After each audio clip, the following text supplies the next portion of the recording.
Ya, saya mungkin sedikit menjelaskan tentang ini kan temanya lagi properti nih. Ya, properti. Dan properti ini barang halal, barang haram, Bapak Ibu sekalian. Hah? Barang halal, ya. Kecuali mungkin ada yang bikinnya dari ini apa? Sofanya atau furniture pakai kulit babi misalnya. Itu baru jadi haram ya. Properti ini barang halal. Bisa jadi haram kalau jual belinya dengan cara bukan cuma jual belinya. Kadang ini masyarakat itu cuma ngeliat cara jual belinya. Kalau belinya pakai yang udah mungkin yang udah pada ngaji ya. Kalau belinya pakai bank konven itu mungkin tahu itu riba.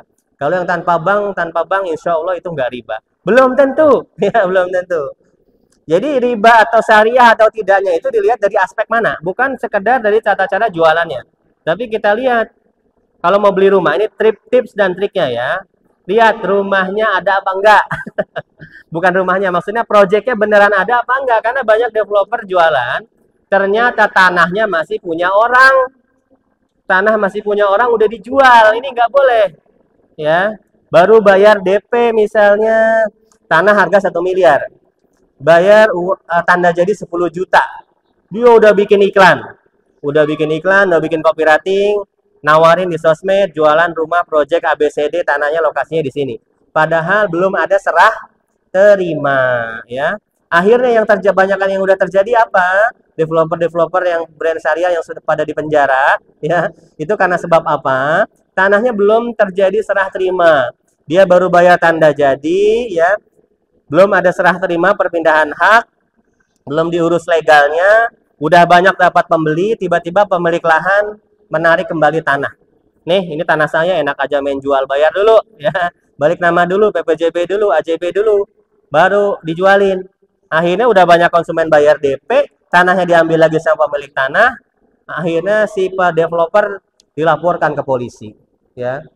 Project bodong, di penjara. Banyak ini penjara, ya.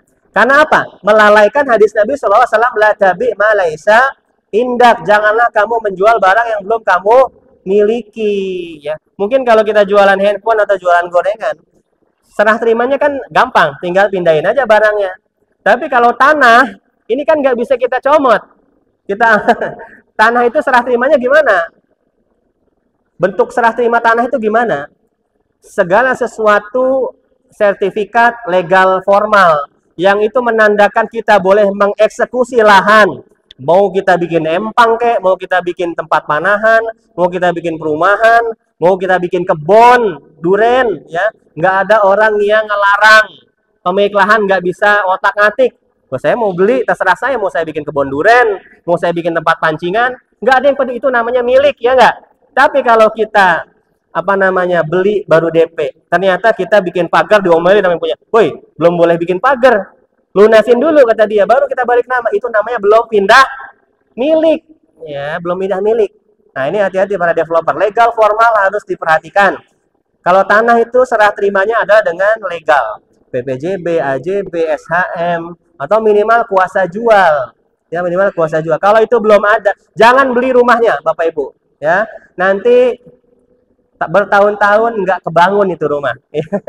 Bertahun-tahun tidak kebangun. Jadi harus jelas dulu kalau mau beli rumah nih, banyak nih stand-stand developer, lihat lokasinya di mana, apa legal dasarnya, apakah SHM, AJB, PPJB, apa-apa, itu boleh kita tanyakan untuk meyakinkan bahwasanya developer memang menjual tanah yang sudah dimiliki. Ini aspek yang berkaitan dengan hal haram di properti syariah. Kemudian yang kedua, permodalan properti itu, saya juga bingung ya. Ternyata di lapangan itu, properti syariah, ada yang modal beli tanahnya pakai bank konven. Ini di mana syariahnya? Ya, di mana syariahnya? Jualan, jadi aspeknya bukan dinilai dari jualnya dengan akad murabahah atau dengan akad istisna. Properti syariah itu, dari mulai produksinya, dari beli lahannya, jangan pakai riba. Ya, ternyata di lapangan ada, Pak. Ya, developer jualannya pakai istisna. Akad-akad syariah lah pokoknya, pakai bahasa Arab tuh. Tapi beli tanahnya pakai modal dari bank konven, dari rentenir, ya. Ini riba. Terus ada juga apa namanya tadi menjual tanah yang belum dimiliki. Ada juga yang permodalan konstruksinya pakai cara riba, ya. Ini rumah udah sold out tadi yang kita ceritakan di awal, ya. Rumah sudah terjual, nggak punya duit buat membangun. Dia ngundang investor, ya, untuk kerjasama bangun rumah. Ini udah nggak ada objeknya. Kenapa nggak ada objeknya? Karena rumahnya sudah laku, ya, sudah laku. Bagi hasil atas objek jual beli apa? Rumahnya udah jadi punya siapa?